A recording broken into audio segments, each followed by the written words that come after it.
This is an age of disruption, of profound revolutionary change.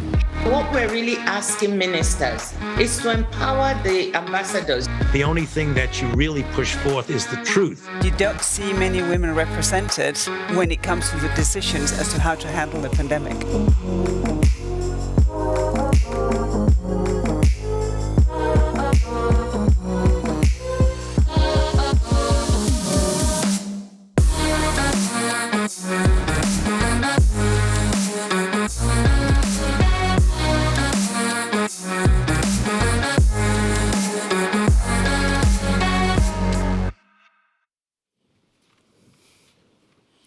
Okay, good morning everybody again. Hello again to everyone in the room who I was talking to 2 minutes ago. There's also people online, so good morning to you. I am Eddie Wax, I'm the politics reporter at Politico. We've just had a chat with the Lithuanian agriculture minister, which I thought was really interesting.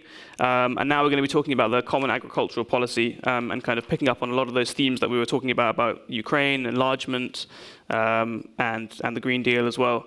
But before we get cracking with our top panel, housekeeping remarks. You can ask questions, and I'll see them on this iPad through the swap card platform. So if you're in the room, you can scan the QR codes on the screens.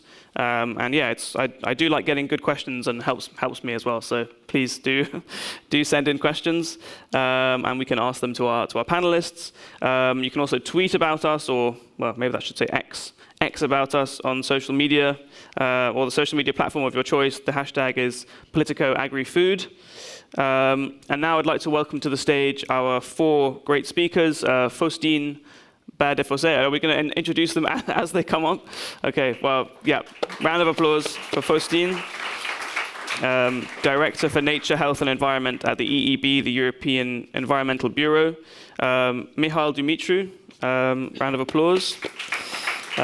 Deputy Director General at DG Agri in the European Commission. Dacian Cioloș, right at the back.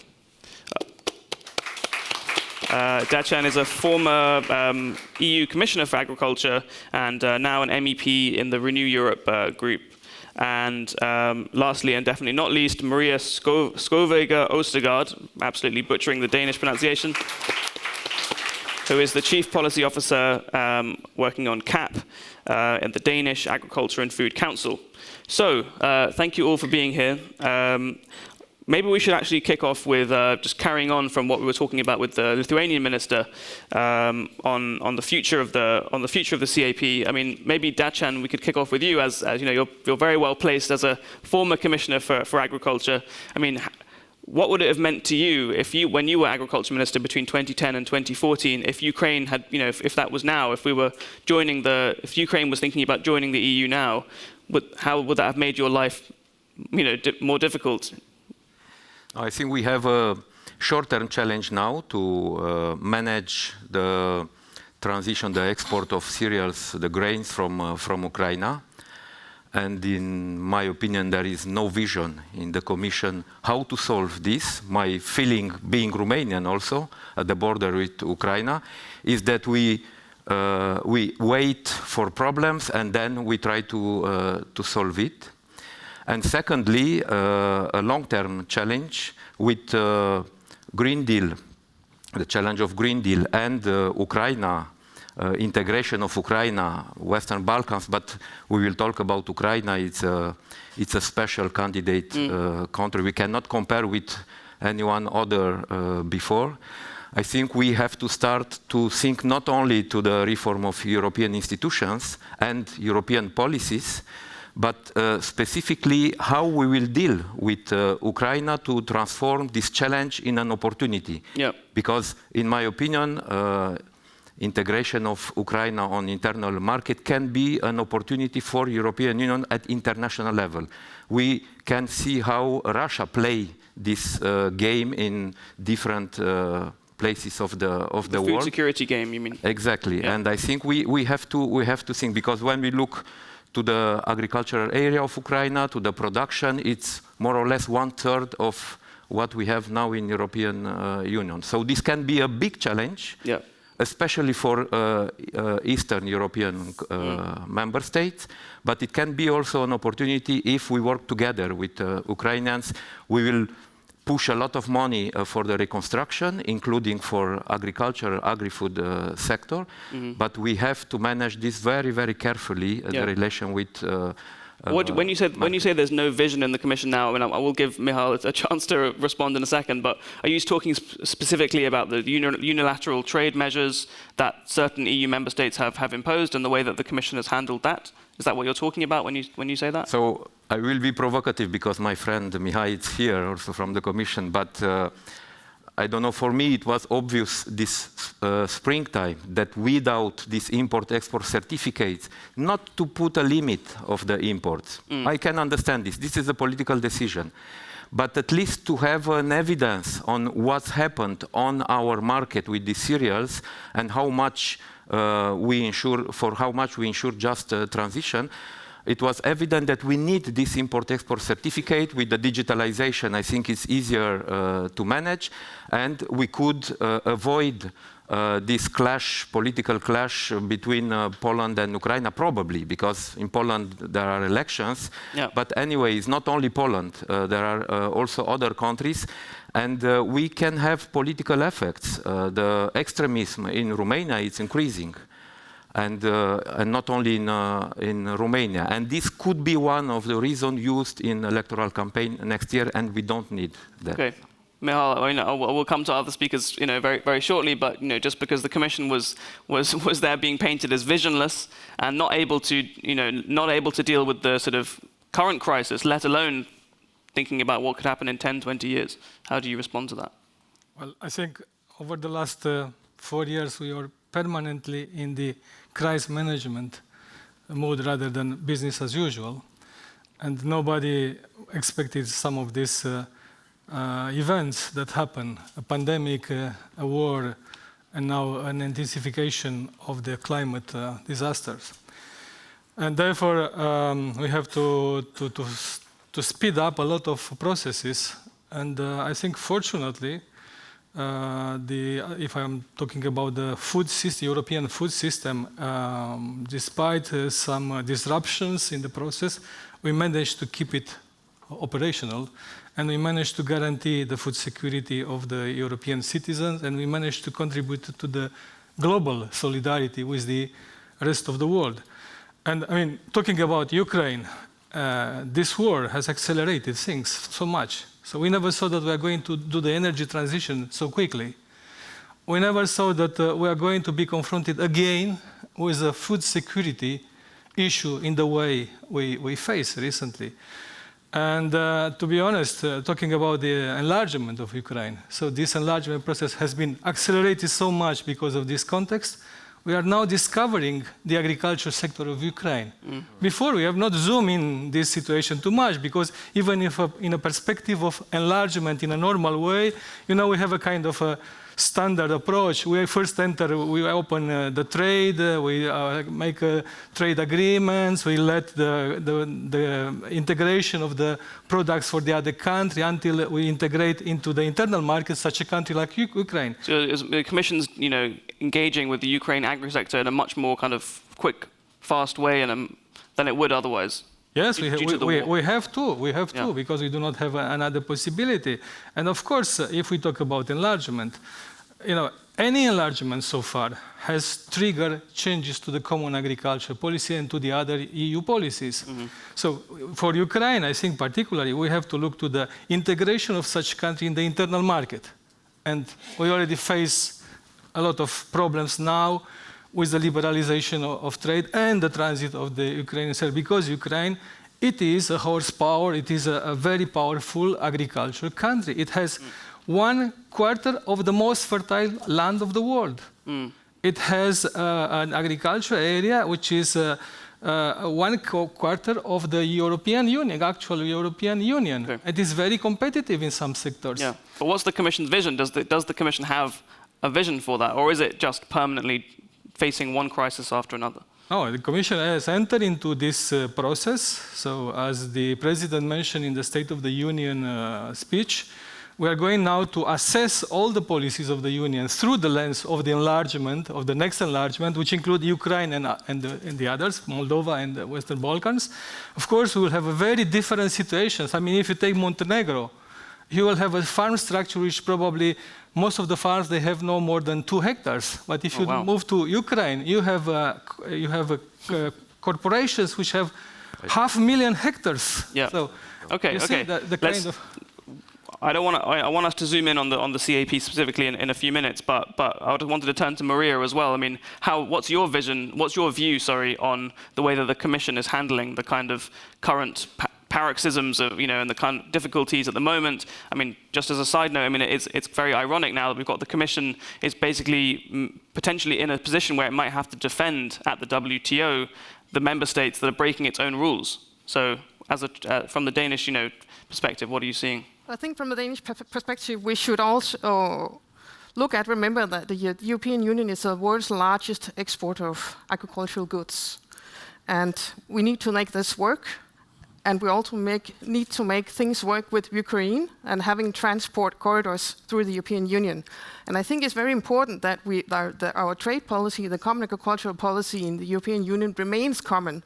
And then we make common decisions and that we do not make bilateral decisions in some countries in the European Union. Okay. Yeah. Faustine, I wanted to bring you in here as well, but just as we maybe transition more to talking about how the CAP could change. I mean, we had the current CAP actually came into force, I think, on the 1st of January this year. So that's amid a war, but of course the real negotiations were done before the war started. How do you think that the CAP would have to change if Ukraine joined? Well. Yeah, can you hear me? Yeah. For sure, the accession of Ukraine, I mean, we don't know when, how long, etc., that will take, maybe 10, 20 years, who knows, but it will put into question the current structure of the common agricultural policy and most likely the area-based payments. So that's another, justification for... So the way that subsidies are paid out based on land size. Yeah. Exactly. Okay. And what could that mean for, for your work? I mean, because that's... Before the Ukraine war, I mean, that was something that you were already kind of not a big fan of, right? The fact that payments were, the large majority of payments to farmers are given out based on the size of their farms rather than based on necessarily what they're doing from an environmental perspective. Well, that's why already for the next revision of the CAP, so post-2027, that should be on the table, and there should be a phase out of area-based payment.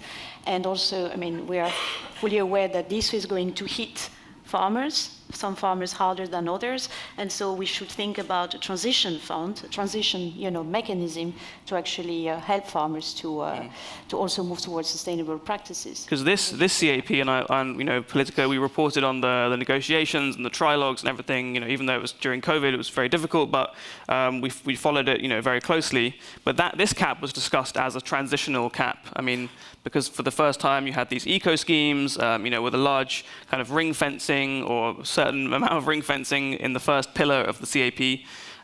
But what you're saying now is you probably think that we need the next cap to also be a transitional cap. Well, I mean, if you look at the current cap, I mean, as you say, which now is being implemented as of the 1st of January this year, I'm not as positive as the minister for Lithuania was about, a lot of positive things have been done, etc. If you first look at the design of the CAP and what has been approved by the Commission from the member state, the CAP strategic plans, we've done an analysis of them back in the end of 2022, and we have analyzed 17 of the CAP strategic plans, and what it tells us is that they are not going to bring the necessary transition that the sector needs to implement. I mean, the sector, as you said, is faced with many challenges, from climate change to biodiversity decline, from soil depletion, and for now what has been approved is not going to give the tools to farmers to do that. Eco-schemes are not used in the most optimal way, and we've seen also a lot of exemptions, and I'll get back to that. But on eco-scheme, I actually found a study from IEP that says, because we're in France here, simulations results show that almost all farms, 99.9% of the farms, would reach at least the standard level of the eco-scheme without changing their practices. That's business as usual. Okay. And 86.5% would reach the superior level.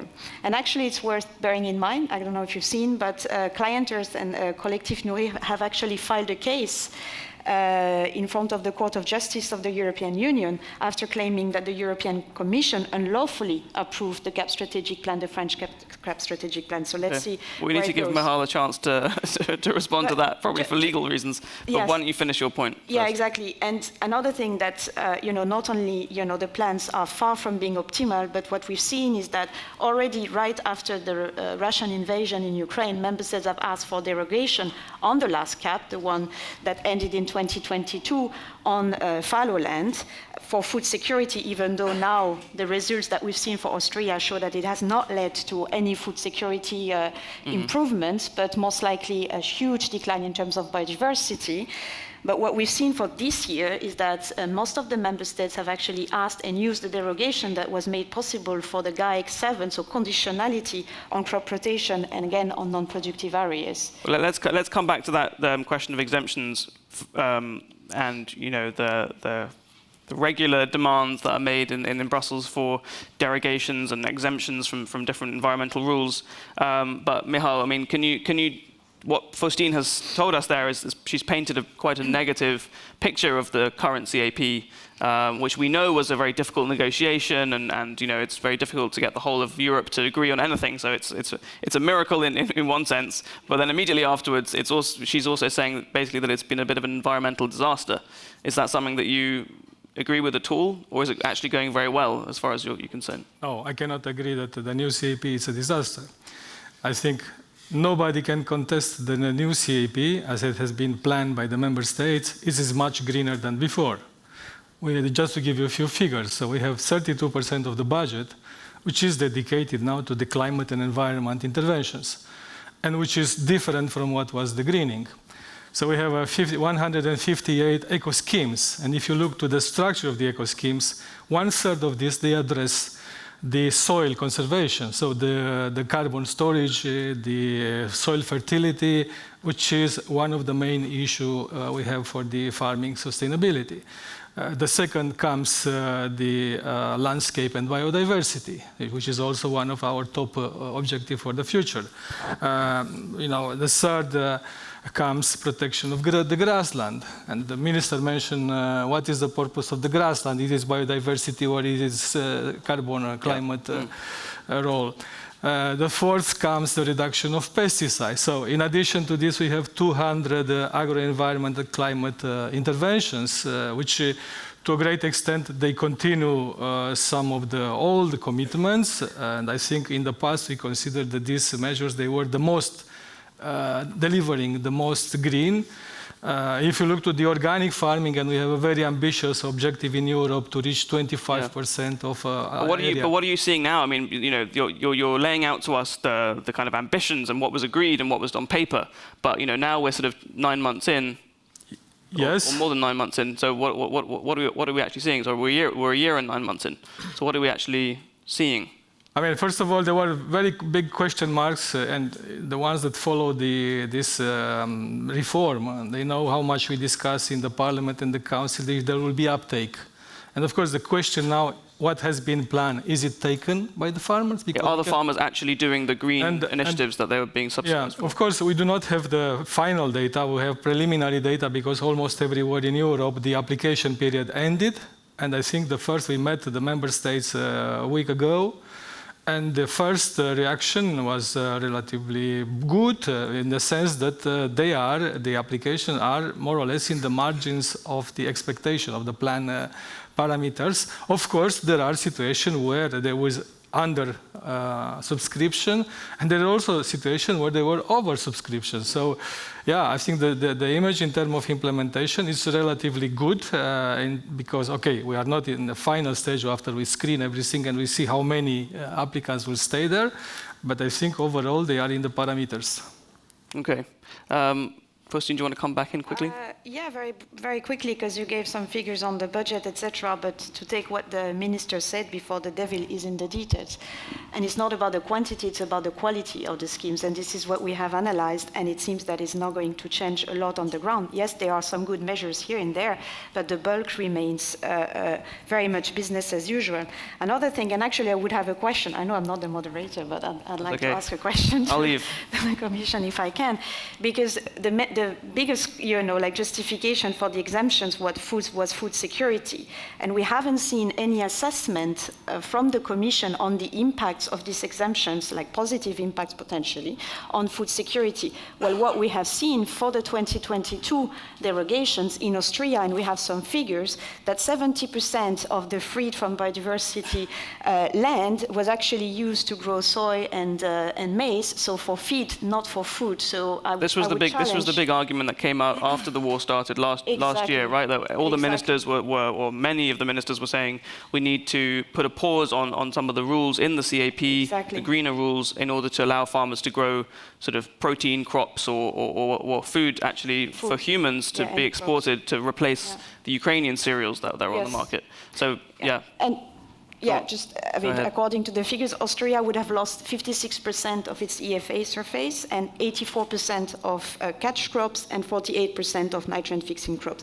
And where it is quite concerning is that we've seen that for next year, so already talking about 2024, we've seen actually MEPs, 40 MEPs that have asked for the derogation on GAEC 8, so on ecological focus areas, to continue, and the same for some member states. Well, there is no study on the impact of food security, and actually the study that we have, the analysis that we have, show that not only it is not leading to any benefits on food security whatsoever, but actually leading to a huge decline of biodiversity, which is a big threat to food production capacity. Okay. Quick response from Michal, and then we'll ask the other panelists a question. Too many questions at a time.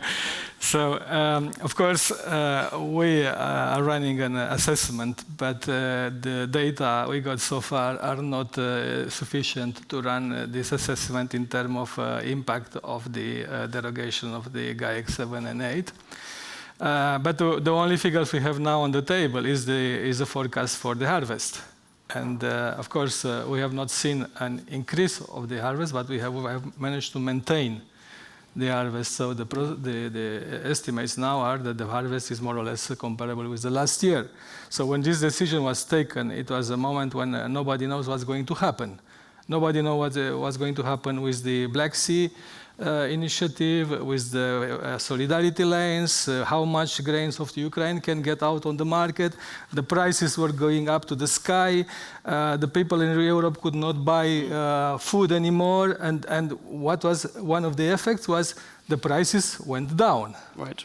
Yeah, nobody can contest this. And this was because the market signal was good. And this was also good because of the potential of producing more and bringing more supply to the market. It was a market so we do not have now one clear figure saying, yeah, this has been contributed like in Australia, because Australia is one state. We are a union of 27 states. We have to get all this information for 27 states. And we have not got them yet. Okay. We have got some of them, and but we are going to do this. Okay, Martina, I got to move on. I got to include some of our other panelists. Sorry, but I want to go into Denmark and just look at how is the current cap working in Denmark? Are farmers, thinking that it's a good policy? Are they taking up the environmental schemes? Are they producing as much food or even more thanks to the exemptions that they've been granted? Well, thank you very much. First of all, I could tell you that the exemptions have not been applied to Denmark. So in Denmark, all Danish farmers have been fulfilling the new GAECs. And of course, we've also had a huge national discussion of this, because actually Danish farmers would have liked to also contribute to this food supply situation in the European Union. But our parliament said that this was not an option for Danish farmers. So first of all, farmers have been coping with the new conditionality requirements, basic requirements to actually receive support. Taking out 4% of agricultural land for biodiversity is expensive, and it's also been complicated. How to do this in the right way to be sure not to risk any sanctioning or whatever, because every time you start having new rules, you also face complexity. So that was the first point. The second point was also to start applying for all these new eco schemes. And we are in a learning process here, and I think that probably in Denmark as well as in other countries, there would be gradual adaptations when finding out where does farmers deliver? Are the payment per hectare the right payment, or should it be higher? Should it be lower? I mean, this is a learning process and also an adaptation process in order to find out how to actually do this, because this is only the first year. And to say anything about the success of the Common Agricultural Policy, the new period, right now is basically too early. We need to see how things are working over time, basically. Okay. So it's too soon. It's too soon to really say, but on those specific questions about exemptions, the Danish farmers are not exempted from any of those environmental rules. Okay, it's funny, and I've actually got a question here which links nicely from Morgan Speakert. She wants to ask this to you, Dacian, and Michal, but we'll give Dacian a chance to respond to it. She says that the last CAP was negotiated before the Green Deal and the Farm to Fork strategy, and therefore before the intended improvements on animal welfare.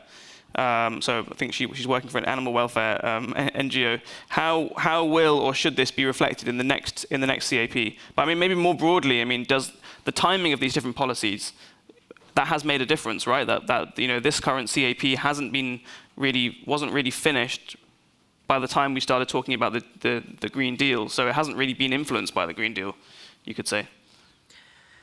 Yeah. So I think we are living a different period than the previous ones, and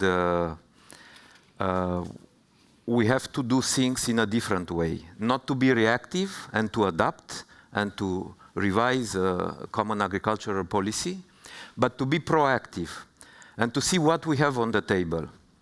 We have, first of all, a new ambition in European Union and new expectation of the citizens related to management of natural resources, climate change. But on the meantime, I think we are changing our food model in European Union. When we look to the interest of the people related to nutrition, to access to food. So I think we have to integrate this in our public policies and to put more coherence. Because now it's silos approach. We talk about common agricultural policy, as you mentioned, with some adaptations, with eco schemes. But just after, the same commission came on the table with a lot of legislation dealing as carrot and stick for the farmers, but in a mixed way, without coherence. How to give predictability to farmers. How to give predictability to food industry too. And there's still lack of this clarity. We will discuss about the budget. CAP, or agriculture and farming in European Union, is not only about European budget. It's about farm incomes, and farm incomes depend on the subsidies in a lot of member states, unfortunately. It depends also on the prices, the variation of prices. It depends on these new tools that we introduce in the common agricultural policy, and we still don't have clarity how the income of farmers in the future will be built. And I think we need on it. We told also about trade. We told now about strategic autonomy in European Union. What means for agri-food sector strategic autonomy? How we will deal with trade agreements, seeing that we have less and less multilateral agreements and more bilateral agreements with different types of challenges from European Union.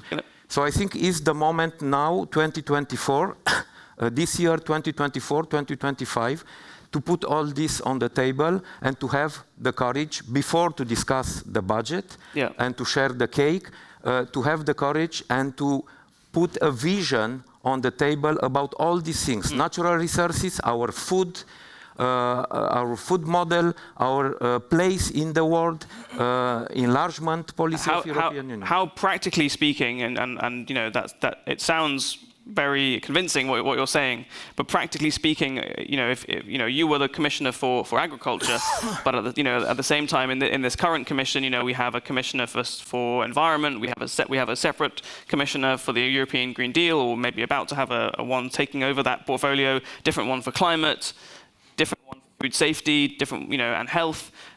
does the structure of the Commission need to change, or how are you going to achieve that coherence? Through a food law? Should the CAP change into a food policy? What are some of your proposals on that?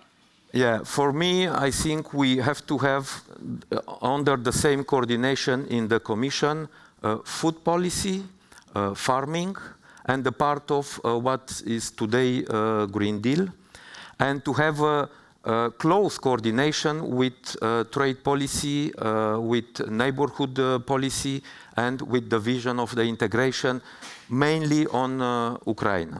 And we have to work with Ukraine also on that. In a new DG, in one DG, so get rid of DG Agri? You know, when you have a vision, a political vision, what we intend to do, then I can tell you, and Mihai even more, than the Directorate Generals, they can work together. Right. You can put together 4 or 5 DGs to work when you have a clear picture, what do you expect to them. But when you don't have this clear picture, then you have a fight between DGs, and this is not good, nor for them, neither for the results of the work of the Commission and for the Member States also, because Member States need also clarity. Do you feel there is a coherent vision when you're in Copenhagen or where, I'm not sure where you're based, but from looking from Denmark to Brussels, obviously it's far away, but do you feel like Dacian does, that there are kind of conflicting messages or policy silos where trade and environment and agriculture and nutrition and all these different aspects, which are all things that end up on the same plate, so to speak, are rather disparate? Well, I think that there is an issue that we need to discuss here for the future, and we think that it's important that the common agricultural policy stays common and put in DG Agri, maybe even enlarged with some of the other areas relating to agriculture, because the agricultural policy is about what farmers are doing, also when the green transition or whether it's trade issues and whatever. So it's very important that there is a common ground discussing the future of European agriculture and also the green future transition of agriculture. Well, there was one piece of legislation that was proposed. Well, maybe not proposed, but it was mentioned in the Farm to Fork strategy, which was the sustainable food system. It's a very complicated name. Sustainable Food Framework Law, something like that. I can't remember the exact term for it. Faustine can write it down for me. But in your answer, you'll tell me the name of it. And Faustine, there is a bit of silence on this issue, right? The von der Leyen, in her State of the Union speech, she didn't talk about it. There are now questions about, is this piece of legislation going to be proposed by the time of the next elections? And the reason I'm talking about it is because, in my mind at least, it was a place where the Commission could possibly have brought together all these different areas that Dacian was talking about under one legislative text. So and you're wondering where it is as well, right? Yes, I think as many of us in the room, and we all know that the clock is ticking with the elections, so the later it gets published, less likely we will get something on the table. So, and it is a very, we see that as an important piece of legislation that will bring indeed, like coherently the whole food chain together from the production all the way to the consumption. And I think that, that brings me back to the CAP post-2027, and our vision. And by the way, we have published our position paper on the CAP post-2027 yesterday, so if you are curious, you can have a look at it. This will be my third reform of the CAP. Back in 2009, when the post-2013 discussions kicked off, we had crossed 3 planetary boundaries out of 9. When the CAP post-2013 started being implemented, we had crossed 4. Now, as we're kicking the discussion post-2027, we have crossed 6, and we're about to cross 7 out of 9. We don't have 14 years to wait. This would be a suicide. We have to change the policy. As I said at the beginning, yes, there are some marginal good things here and there, but it is not driving the transition that is needed. We need an overhaul of the position. We need to be ambitious, politically speaking. Of course, it is, not the only instrument, and that's why this enabling framework is key, the Sustainable Food System Framework, and it needs to come before the revision of the future CAP. We need to tackle the market failure, as you were saying, which are low farms incomes, and ensure also that food price on the shelves include the negative externalities that they are on the environment, on health, etc.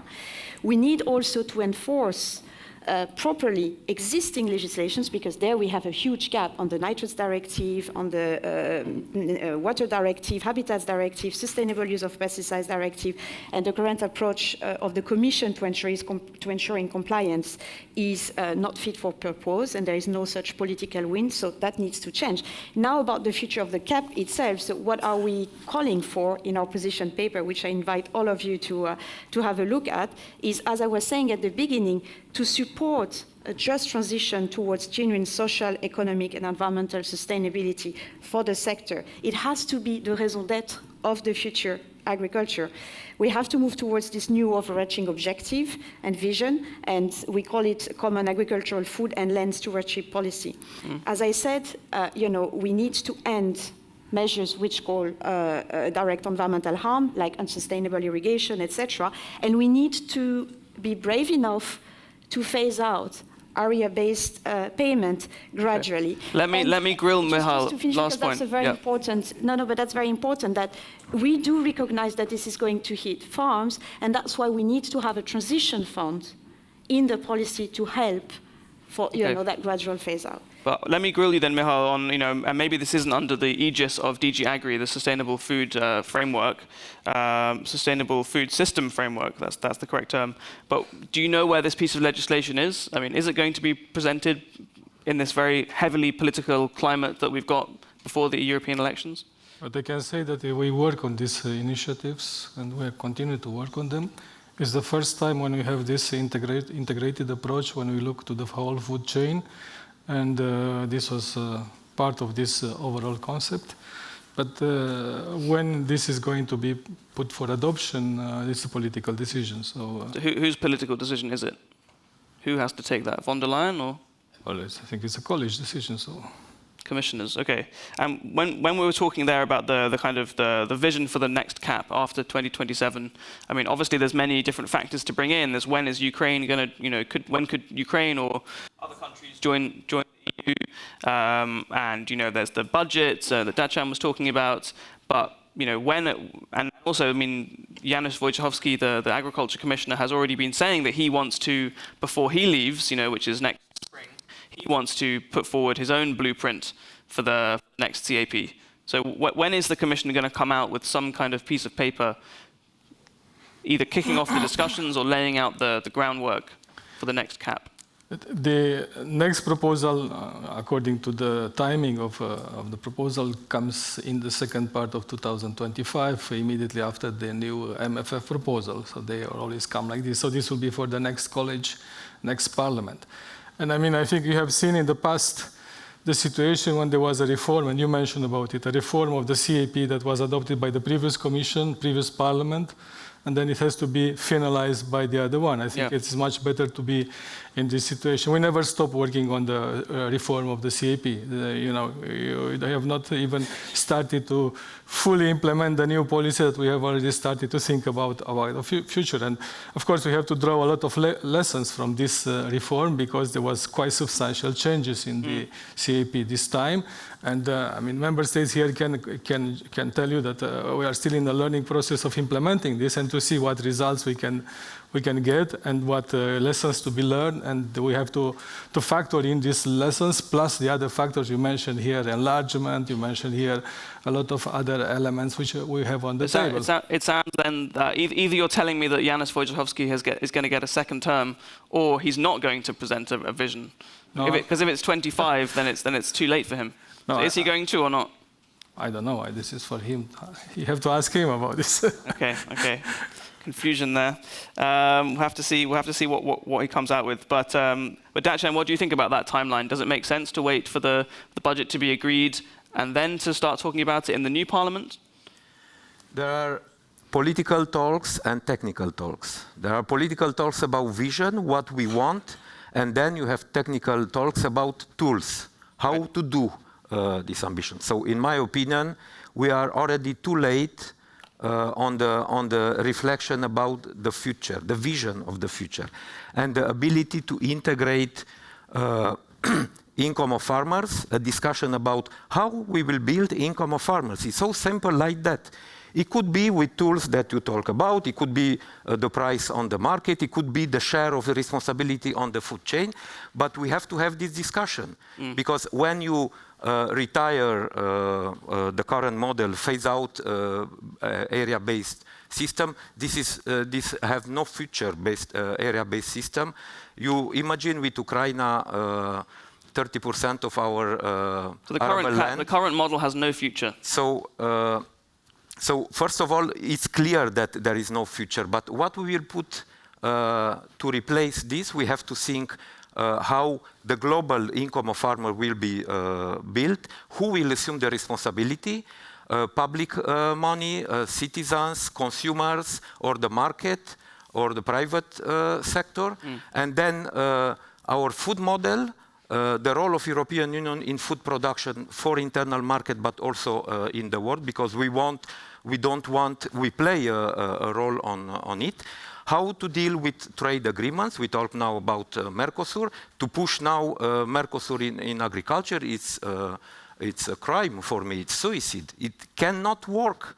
Just to go back to Ukraine, is there, and this so is not, this vision, we need to think about this vision before summer 2024, and after summer 2024 with the new commission, then we can start to discuss about the tools, about the models. Do you have confidence in the current agriculture commissioner to be the lead person behind that political blueprint? It's not enough. It's not enough. I don't talk about the person of Janusz Wojciechowski. I don't know which are his ambitions, political ambitions, for the next months, for the next years. But only the current farm commissioner is not enough to think about that. Only the executive vice president in charge with Green Deal is not enough to discuss. Right. Understand. I wanted to come to you, Maria. I mean, when just as a final question before we wrap up. I mean, this seems like people from different perspectives, different CVs agree more or less that current model of the CAP is basically. Can anyone hear me? Sorry, the microphone seems to be dying a bit. That the hectare-based payment system, subsidy system that has lasted in Europe for decades, is on the way out. How does that make you feel as a representative of Danish farmers? Does that worry you? Well, thank you very much. Of course, it's important that we start to discuss the future CAP, not least in the light of maybe potential enlargement of the European Union in the future. And of course, that raises a lot of questions, like, for example, the size of budget and can we afford to have area-based payments? We have no specific position on that yet, but I would say maybe starting another way around, saying we need to have some principles of the future common agricultural policy of Europe that we somehow have to make work. And from our point of view, one of the most important things is that we have a well-functioning internal market for agricultural goods and that we have a level playing field among farmers so that we can trade. And also, that the future CAP should promote a green transition of agricultural production, underlining production, so that it's not only about reducing production, so that we can balance sustainable development of farming sector and also food security. And last of all, also that we ensure that the European Union continues to be a large exporter of agricultural goods because they are produced sustainably in Europe. And also, in that case, that farmers are competitive, that farmers can compete on the world market as well as at the European market. Okay. I think these are some of the principles that we have to look into and then discuss how do we make this work in the future common agricultural policy for the whole of the European Union. Okay, thank you. And thank you very much to all our four panelists. We'll give them a round of applause in a minute, but just before we do that, just to kind of wrap up, I mean, we've had a whistle-stop tour through European agricultural policy.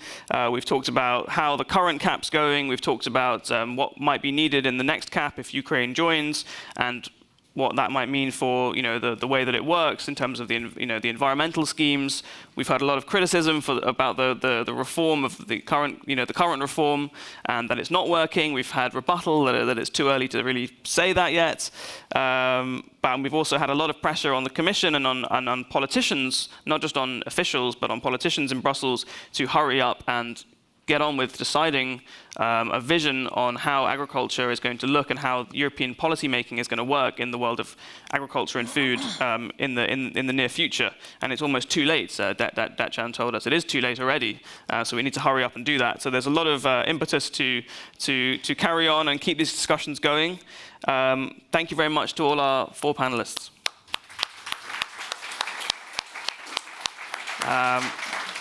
Just before you leave, I wanted to remind you that you can ask questions to my colleagues who will be coming up on stage soon via the Swapcard app. We only got one question, which was a very good question, but we need to have more coming in, please. But please stay seated for now. Session begins in just 5 minutes at 10:20 a.m. and I think I'm going to be inviting Frank Terhorst from Bayer, who is the Global Head of Sustainability and Strategy and Crop Science, to deliver a sponsored segment. And then we will talk about crop protection with my colleague Bartosz straight after that. So thank you very much.